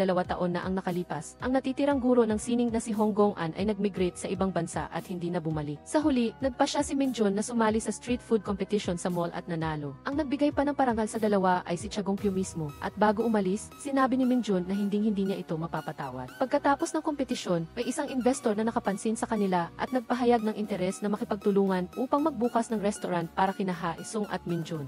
Ngunit biglang nagalit si Ginang Do at gustong kunin ang noodle cart, kung hindi ay ipapakulong niya ang dalawa. Gayunpaman, dinala niya ang dalawa sa kanyang art gallery at nag-alok na magbukas ng restaurant doon para sa kanila, sa kondisyon na kung gusto niyang kumain, dapat may handa na pagkain para sa kanya. Samantala, nalaman ni Hubang na hindi kailanman umalis ng bansa si Hong Gong-an at kasalukuyan pa rin siyang nakatira sa South Korea. Pumunta si Taehan sa noodle cart para bisitahin si Ha Sung, ngunit sinamantala na rin niyang tumulong sa pagbebenta kasama si Minjun. Ang layunin ni Taehan sa pagpunta ay ipaalam kay Ha Sung na nagde-date sila ni Jung-in. Ngunit hindi niya inaasahan na magpapasalamat si Ha Sung sa kanya dahil sa pagkakagusto sa kanyang nakababatang kapatid. Nang malaman niyang may bago ng trabaho si Jungwon, binigyan siya ni Ha Sung ng bag kaya tuwang-tuwa siya. Sa unang araw ng trabaho, nakita ni Jungwon ang guro sa sining na si Hong Gong-an, ngunit nang makita siya nito ay tumakas kaagad ang ginang. Ngunit mabilis niyang nakuna ng litrato ang plate number at tinawagan si Hubang. Pagkatapos mag-imbestiga, nalaman nilang ang may-ari ng sasakyan ay ang ina ni Taehan na pumunta rin sa art gallery kanina, ngunit nagmadaling umalis pulis nang makita si Jungwon. Dahil sa plate number, mabilis na nahanap ni Hubang ang numero ng telepono ni Ginang Mina at inanyayahan siyang magkita. Gayunpaman, patuloy na tinatanggihan ni Ginang Mina na malapit sila ni Hong Gong-an at hindi pa niya ito nakikita.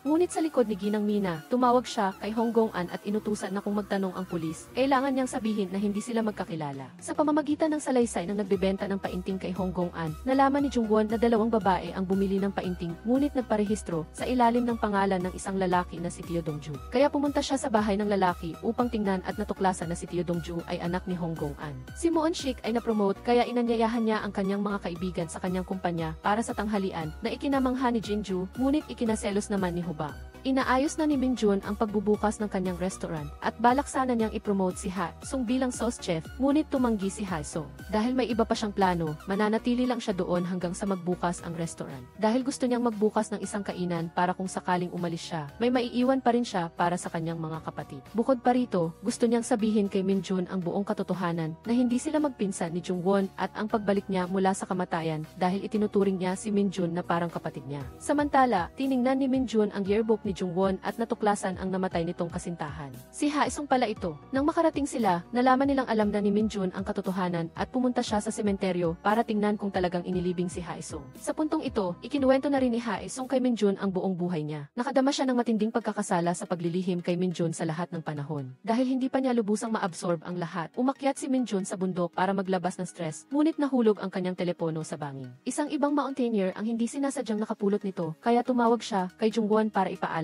dahil naghihinala siyang tumalon si Minjun sa bundok. Agad na nag-alala sina Jungwon at Ha Sung at tumakbo sa paligid ng bundok para hanapin siya. Ngunit hindi nila inaasahan na naglalakad lang pala si Minjun. Nagalak siya nang makita ang dalawa na nagmamalasakit sa kanya nang ganoon kaya nagpasya siyang manatili sa dati niyang paraan. Pagbalik ng tatlo sa restaurant, natuklasan nilang lahat ng chef sa dating restaurant ay gustong magtrabaho kasama si Minjun. Ito ay salamat kay Ha Sung na nagbigay alam sa kanila. Nagpasya rin si Minjun na hindi natratuhin si Ha Sung na parang bata at sinabihan si Ha Sung na huwag mag-alala tungkol sa bagay na iyon dahil ayaw rin niya. Samantala, pumunta si Hubang sa tirahan ni Hong Gong-an, ngunit tumanggi itong makipagtulungan at nagmamadaling umalis. Dahil hindi nila mahanap si Hong Gong-an, naisipan ni Jungwon na gamitin ang paghahatid ng painting bilang dahilan para isama si Hubang at pilitin ang ginang na makipag-usap. Sinabi ni Hong Gong-an na tinawag niya si Gong Cho sa eskwelahan para sermonan tungkol sa paninigarilyo, ngunit ang tagpuan nilang dalawa ay sa likod gate, hindi sa art room. Ngunit nagkita lang sila hanggang alas 7:50 ng gabi. Pagkatapos ay bumalik si Gong Cho sa eskwelahan dahil may appointment siya sa isa pang kaklase. Tungkol naman sa relasyon niya kay Mina, dati siyang kasal sa kuya ni Hong Gong-an, pagkatapos ay naghiwalay sila at nakilala niya si Cha Gong-pyo.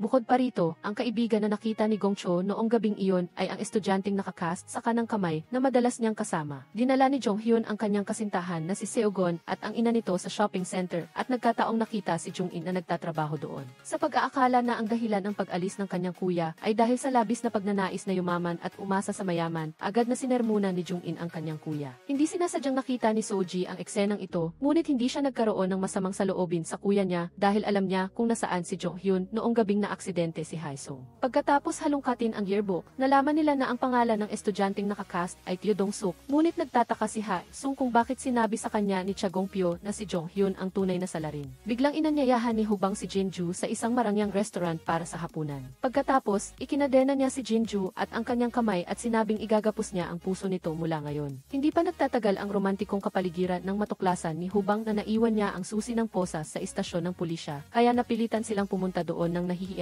para kunin ang susi. Samantala, nalaman ni Cha Gong-pyo na ang dinidate ni Tae-han ay ang nakababatang kapatid ni Ha Sung kaya agad niyang pinaghiwalay ang kanyang anak. Hindi sinasadyang narinig ni Jong Hyun na ang dahilan kung bakit nag-sponsor sa kanya si Cha Gong-pyo ay dahil sa kahilingan ni Tae-han at hindi ito mahalaga sa kanya. Hiniling ni Ginang Duki na Jungwon at Ha Sung na hanapin ang pinakamahusay na Korean master ng palayok, ngunit nang banggitin nila ang art gallery, nagalit ito at pinalaya silang dalawa. Ang dahilan ay lihim na minamahal ni Dugon si Ginang Du at pagkatapos ng 3 taong pagkamatay ng asawa nito, nag-propose siya. Ngunit sa panahong iyon ay bumalik ang asawa ni Ginang Du kaya tinanggihan niya ang proposal na nagdulot ng hindi pagkakaunawaan kay Dugon hanggang ngayon. Sinabi niya na ang kanyang kwento ay parang love triangle at si Minjun ay kahawig ni Dugon.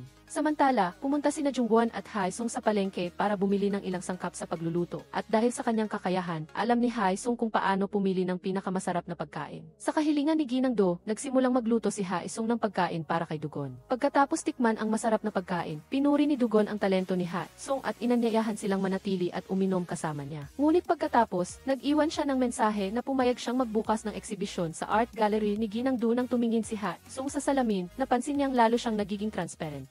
Ikinatakot niya na malapit na siyang maglaho. Nakita siya ni Jungwon na nakahiga sa lupa at nanginginig, kaya dali-dali niya itong inalalayan sa kama at inalagaan.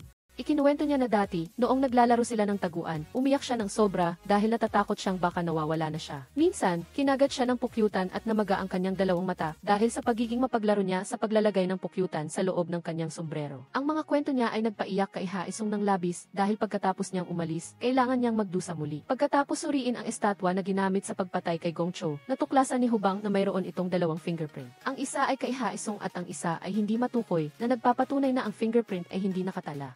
Nagkataon na si Teo Dong-suk ay nag-aral sa Canada pagkatapos ng graduation, na lalong nagpahinala kay Hubang na siya ang salarin. Ang ina ni Jungwon ay muling nakipagkita sa kanya at iginiit na dadalhin siya sa SEA upang manirahan doon. Kumuha rin siya ng abogado upang idemanda si Hachul para kunin ang kustodya dahil hindi pa ito kwalipikado na magpalaki sa bata at hinayaan itong manatili sa orphanage. Lubos na pinahahalagahan ni Minjun sina Jungwon at Haesung, kaya tinanggap niya ang kanilang pag-ibigan at nais niyang manatili sa tabi nilang dalawa bilang magkaibigan tulad noong una. Sumakay siya ng elevator kasama si Jungwon, ngunit dahil sa dami ng tao, hindi sinasadya niyang nahulog ang kanyang bag sa elevator. Nagdulot ito sa kanilang dalawa ng pagtakbo sa hagdanan ng ilang palapag, muntik nang maubusan ng hininga bago nila nabawi ang bag. Nang malaman niyang ikakasal na sina Jonghyun at Seogon, natakot si Chagongpyo na lalong maging komplikado ang mga bagay-bagay, kaya binalak niyang tawagan si Seogon at sabihin ang lahat tungkol sa pagkatao ni Jonghyun. Ngunit hindi niya inaasahan na si Jonghyun ang makakasagot sa telepono at lalo siyang nagduda kay Chagongpyo. Kaya, kusa siyang nagpunta kay Haesung upang tanungin kung bakit interesado itong malaman ang tungkol kay Chagongpyo. Lumabas na hindi pala naintindihan ni Jonghyun na sinisisi siya ni Haesung tungkol sa pagtanggap ng sponsorship money mula kay Chagongpyo, ngunit ang totoo ay gusto lang niyang hanapin ang pumatay kay Gongcho. Ipinahayag ni Jonghyun na malapit na siyang magpakasal, kaya ayaw na niyang mag-abala pa sa mga lumang issue. Ibig sabihin, wag na siyang abalahin pa ni Haesung. Naghinala si Haesung na si Taehan ang tunay na salarin, kaya ginamit ni Chagongpyo si Jonghyun para pagtakpan ang kanyang anak. Sinabi ni Hachul kay Jungwon na nais bawiin ng ina ni Jonghyun ang kustodya, at nag-alok si Jungwon na makipagnegosasyon dito para makahanap ng solusyon. Hindi sinasadyang nakita ni Jungwon si Hubang na naghahanda para sa isang blind date, kaya sinabi niya kay Jinju para makagulo ito. Ngunit ang totoo, nagpanggap lang si Hubang na nag-a-arrange date para subaybayan ang isang suspect, kaya pinalayas niya si Jinju.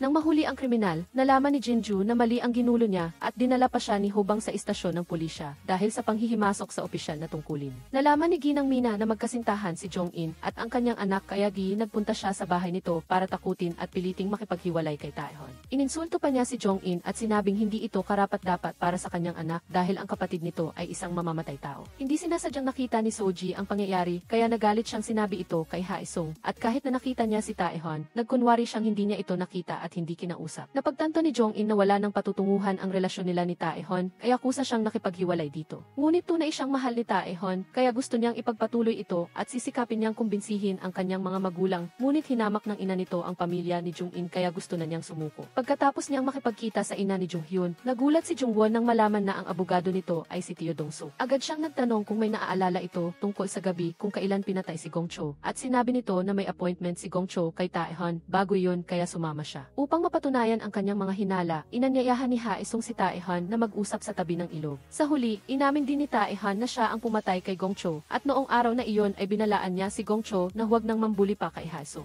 Ngunit lalo lamang nitong ginagawang galit si Gongcho, kaya inanyayahan niya si Taehan na makipagkita para turuan ng leksyon. Sa gitna ng kaguluhan, hindi sinasadyang napatay ni Taehan si Gongcho. Natakot siya at tinawagan ang kanyang ama, at sa huli, si Haesung ang nasisi. Dahil sa pagsisisi, gusto na sanang sumuko ni Taehan, ngunit inutusan siya ni Chagongpyo na manahimik. Hindi sinasadyang narinig ni Minjun ang usapan ni Haesung at Ginang-do na malapit na siyang umalis, ngunit hindi pa siya naglakas loob na sabihin ito sa lahat dahil natatakot siyang masaktan sila. Kahit na labis siyang nasasaktan, nangako si Minjun na hindi niya ito sasabihin sa sinuman, lalo na kay Jungwon. Naghanda na rin si Haesung ng video recording ng huling mensahe ng pamamaalam na inihanda niya para kay Jungwon. Biglang dumating si Jungwon para hanapin si Haesung kaya dali-dali niyang itinago ang kamera sa ilalim ng sofa. Tuwang-tuwa siyang sinabi kay Haesung na malapit na nilang matagpuan si Teo Dong-soo. Naalala niya na binigyan siya ni Haesung ng kwintas bilang regalo sa kaarawan noon. Gayunpaman, minsan, nahulog niya ito sa dagat kaya pinagsisisihan pa rin niya ito dahil iyon ang huling regalo sa kaarawan na ibinigay nito sa kanya. Isang beses ay naglista si Jungwon ng mga regalo na gusto niyang ibigay nito sa kanya at isa sa mga hiling ay mahalikan siya.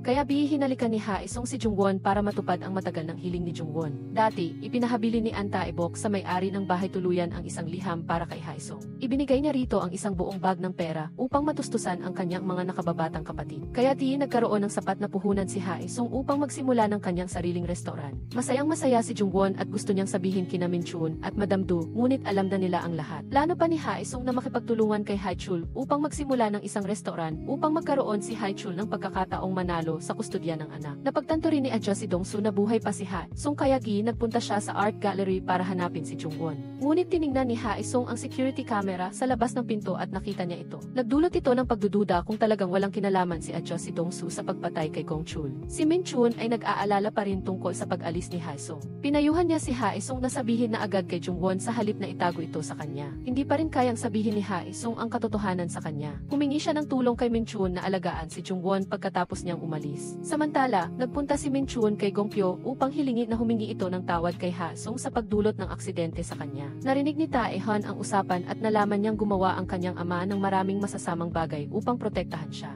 Nakita ni Hobang sa kaliwang pisngi ni Gongchul noong panahong iyon ang isang sugat na dulot ng suntok. Patunay ito na si Adjo si Dong-soo ang sumakit sa kanya dahil nakakast ang kanang kamay nito noong panahong iyon. Sa kabilang banda, nagdesisyon si Tae-han na magtungo sa himpilan ng pulisya upang sumuko at ilantad ang mga krimen na nagawa ng kanyang ama. Ngunit sinabi ni Haesung na huwag niyang gawin iyon dahil aalis na rin naman siya kaya umaasa siyang maaari si Tae-han ang mag-alaga kay Dong-hyun at sa kanyang mga nakababatang kapatid para sa kanya. Bukod pa rito, nagdududa siya na hindi si Tae-han ang tunay na salarin at na si Adjo si Dong-soo ang pumatay kay Gongchul sa huli. Nang gabing iyon, sumilip si Gongchul at si Adjo si Dong-soo sa art class at nakipagkita kay Tae-han. Noon, nakita ni Tae-han si Adjo si Dong-soo na lumabas ng silid-aralan para sagutin ang tawag sa telepono, ngunit hindi niya ito pinansin at pumasok siya upang makipag-usap kay Gongchul. Pagkaraan ng ilang sandali, nagkaroon sila ng pagtatalo at hindi sinasadyang naitulak niya si Gongchul at pagkatapos ay natakot si Tae-han at tumakbo palabas. Ngunit narinig niya ang tunog ng mga bagay na nabasag sa loob ng silid kaya pumasok siya upang tingnan at nakita niya si Gongchul na nakahiga sa sahig na duguan ang ulo. Ang bagay na pumatay kay Gongchul sa huli ay ang tansong estatwa samantalang naitulak lamang siya ni Tae-han kaya tiyak na hindi si Tae-han ang pumatay. Ang katotohanan ay pagkatapos umalis ni Tae-han, bumalik si Adjo si Dong-soo sa silid kung saan sila nagtalo dahil naglakas loob si Gongchul na agawin ang kanyang kasintahan. Sa kainitan ng galit, nag-away ang dalawa at siya mismo ang gumamit ng estatwa upang ipukpok sa ulo ni Gongchul. Labis na natuwa si Haesung dahil walang kinalaman si Tae-han sa bagay na ito at nanatili pa rin silang magkaibigan. Samantala, hindi sinasadyang napanood ni Jungwon ang video na ni-record ni Haesung para magpaalam sa kanya pagkatapos umalis kaya hindi niya ito kinaya. Tumakbo si Jungwon upang tanungin si Madam Du tungkol sa kanyang asawa. Sinabi ni Madam Du na pagkatapos ng 6 na buwan, naglaho ang kanyang asawa ng walang bakas at posibleng bigla na lang mawawala si Haesung ng ganoon. Dahil sa hindi matatag na damdamin, nagpunta si Jungwon sa bahay ni Jinjo para umiyak habang si Haesung ay nag-aalala sa kanya kaya naghintay siya buong gabi. Kinabukasan, nakaunawa na rin si Jungwon, binigyan niya si Haesung ng isang memory card. Sa loob nito ay ang video na kanyang ni-record upang aliwin ito na ayos lang siya kaya hindi niya kailangang makonsensya. Alam ni Madam Du na wala na silang maraming oras kaya pinayagan niya si Jungwon na magbakasyon ng ilang araw upang makasama ito. Iminungkahi ni Jungwon na magsuot sila ng matching couple shirt. Ngunit tumanggi si Haesung dahil hindi pa siya handa na isuot ito. Gayunpaman, nang mabasa sina Jungwon at Minchun ay sinadya niyang ibigay ang matching shirt para isuot ng dalawa. Nagtaka si Hobang kung paano nalaman ni Adjo si Dong-soo na nagtatrabaho si Jungwon sa art gallery. Naalala niya na nagbigay lamang siya ng business card sa kanyang mga kaibigan at kay Yumin, ang ina ni Gongchul. Pagkatapos makumpirma kay Haechul, nalaman nilang si Adjo si Dong-soo ay ang abogado ni Yumin dahil nagpalit ito ng pangalan at nasyonalidad kaya hindi nila makita ang tirahan nito. Kaya naisip ni Jungwon na lihim na makipagkita kay Yumin sa labas upang akitin si Adjo si Dong-soo sa bitat. Si Jungwon at Haesung ay nasa parke. Habang hindi nakatingin, inakay ni Haesung ang isang naliligaw na bata sa himpilan ng pulisya kaya inakala ni Jungwon na naglaho na siya at labis siyang umiyak sa parke. Nagpabaya rin siyang nakalimutan ang kanyang comic book manuscript at pagbalik niya ay nawawala na ang manuscript. Galit na galit si Jungwon at sinisipan niya ito na kaya niya nakalimutan dahil sa kanya, kaya nagpresenta si Hae Sung na iguhit muli ang manuscript para sa kanya. Gayunpaman, gumuhit lamang siya ng isang kawawang tuta na para bang humihingi siya ng tawad kay Jungwon. Buti na lang at may nakakita ng sketchpad sa parke, kaya tinawagan niya si Jungwon upang ibalik ito. Matapos malaman na nagkita si Yumin at adya si Dongsu, hiniling ni Hae Sung kay Haechul na sundan sila upang makuha ang fingerprint nito. Natatakot si adya si Dongsu na may nag-imbestiga sa dating kaso, kaya iminungkahi niyang umuwi muna sila ni Yumin sa Amerika at pagkatapos ay pag-isipan ang tungkol sa pagkuha ng anak sa bandang huli. Ngunit mariing tumanggi si Yumin dahil ang pagbalik niya sa Korea sa pagkakataong ito ay para kunin si Baby Gongchul. Pagkatapos umalis ng dalawa, mabilis na kinuha ni Haechul ang baso na ginamit ni adya si Dongsu, ngunit natuklasan siya nito. Kaya nagmamadaling nag-impake si adya si Dongsu at nag-book ng pinakamaagang flight pabalik sa Amerika. Matapos makuha ang fingerprint, ipinasuri nila ito sa fingerprint sample na nasa tansong estatwa at nagtugma ito. Nagpapatunay na si adya si Dongsu ang pumatay. Aalis sana si Taehan para makipagkita kay Yumin, ngunit nakita niyang nakahawak si Sucheol sa kanyang tiyan at namimilipit sa sakit sa sahig kaya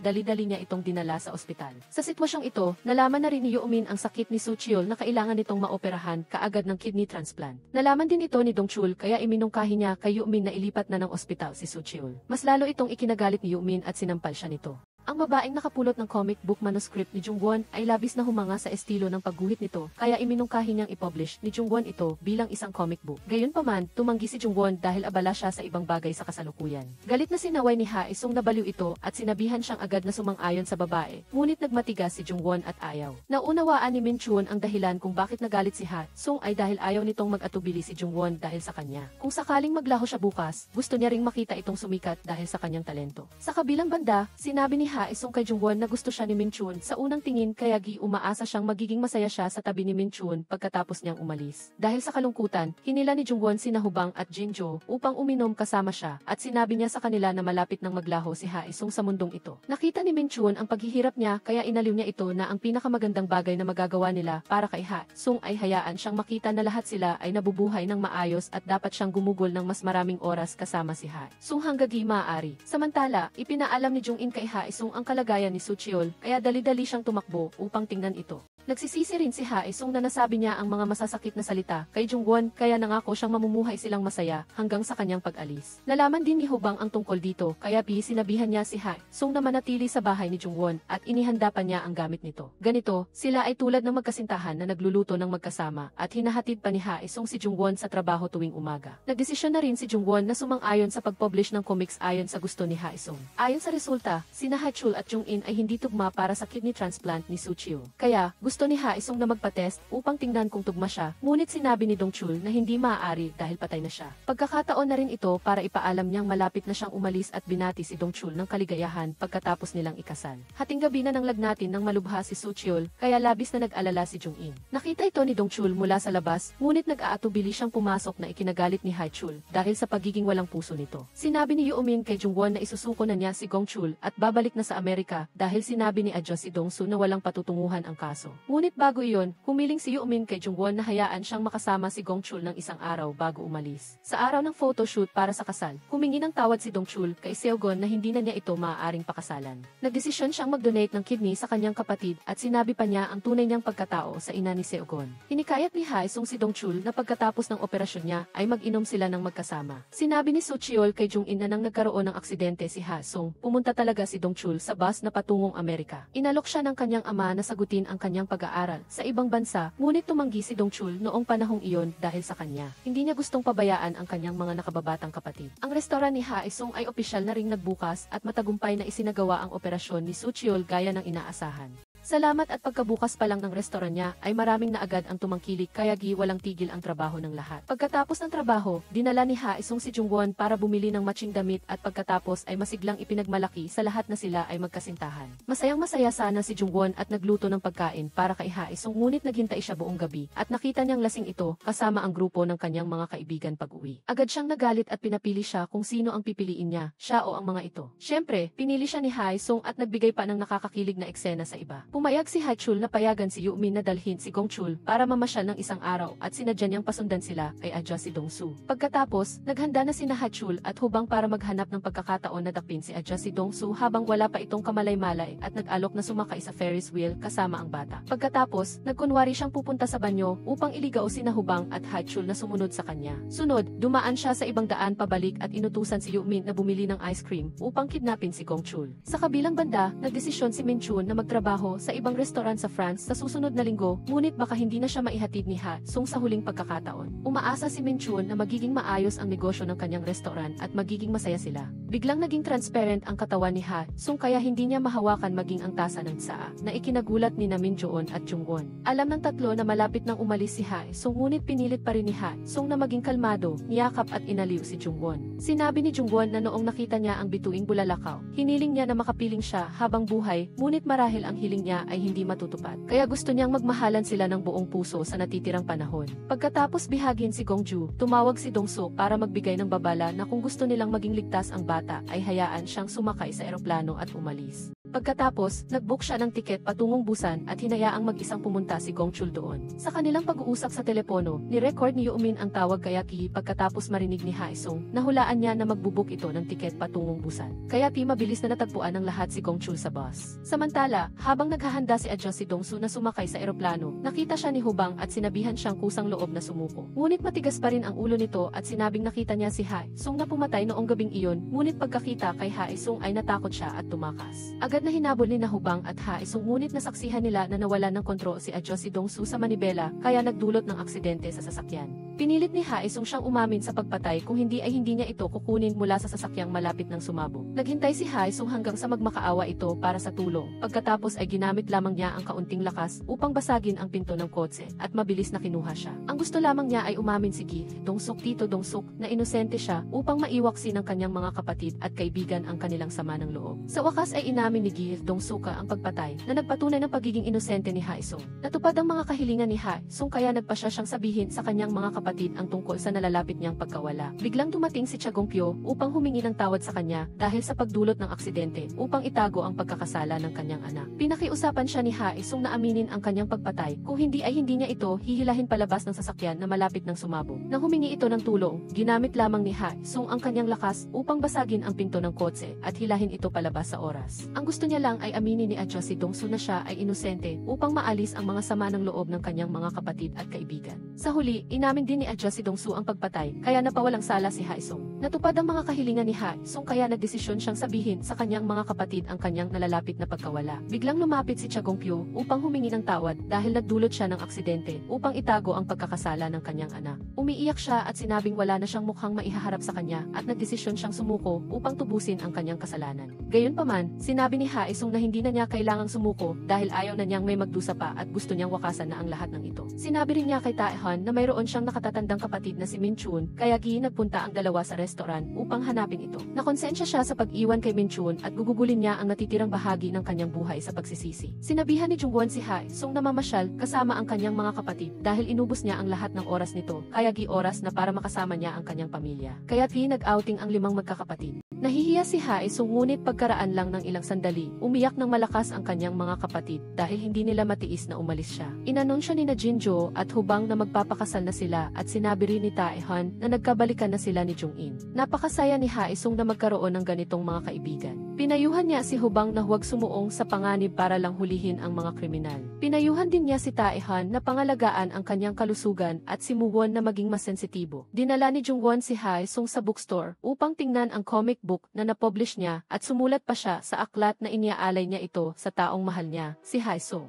Ngunit ginawa niya itong aso na alaga niya sa kwento, ngunit masayang-masaya pa rin si Ha Sung. Ibinigay pa niya ang aklat kay Minchun at nagpasalamat dahil nakilala niya si Minchun at naging kaibigan niya ito. Binigyan ni Ha Sung si Jungwon ng singsing kapalit ng takip ng lata ng beer na ibinigay niya rito noon. Ipinahayag niya na minahal na niya ito mula pa sa kanilang unang pagkikita at mamahalin niya ito magpakailanman. Sinabi niya na huwag itong malungkot kapag umalis siya at alalahanin lamang siya. Matapos magpaalam sa lahat ng mahal niya, naglaho na rin si Ha Sung. Hindi nagtagal, naging sikat na comic book author si Jungwon at nag-organisa ng book signing para sa kanyang mga mambabasa. Nagpunta rin si Minchun upang humingi ng autograph bago pumunta sa France. Sinabi niyang palagi niyang napapanaginipan si Haesung at pagbalik niya ay bibisitahin nilang dalawa si Haesung. Pagkalipas ng isang taon, palaging inaalala ni Jungwon si Haesung. Pinangalanan ng kanyang mga kapatid ang restaurant ng 5 magkakapatid at ito ay naging matagumpay. Nadesisyon si Hachul na patawarin si Yumin at magkasama nilang pinalaki si Gongchul. Tinanggap na rin ng pamilya ni Taehon si Jungin at nagpaplano na silang magpakasal. Samantala, pinayagan na si Dongchul na bumalik sa trabaho sa ospital at nakipagbalikan siya kay Seokon. Naging sikat na chef naman si Minchun. Nang interviewin, ipinakilala pa niya ang kanyang napakahalagang kaibigan. Para kay Jungwon, namuhay siyang masaya, ngunit palagi niyang inaalala si Haesung. Bigla na lang lumitaw si Haesung mula sa likod, hinawakan siya at nanatili silang magkasama sa ilalim ng puno ng tahimik.